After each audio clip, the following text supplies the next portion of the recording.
करा सुगना की एक आपन होई पराया कीमत सोचे करा सुगना की एक दिना आपन होई पराया। बहुत अच्छे जोगी जी।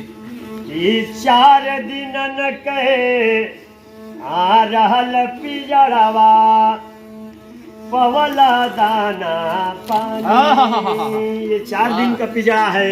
4 दिन का घमंड मत करो। ये 4 दिन न कहे आ रहल पिजड़वा आ पवला दाना पानी।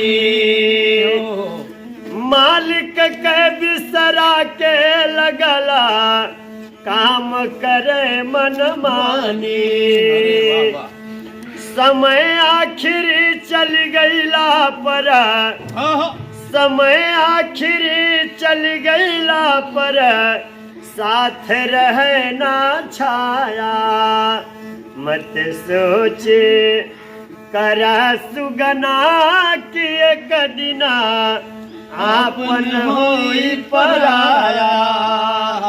मत सोचे करा सुगना की एक दिना आपन होई पराया। दुनिया सब स्वार्थ के संगे भाई बाप महतारी।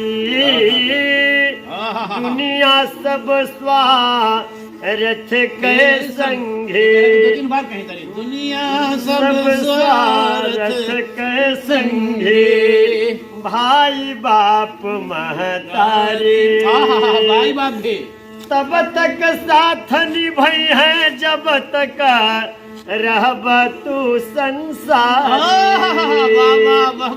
पचरा में मत परा खोजिला पचरा में मत परा खोजिला आपन दूसर काया।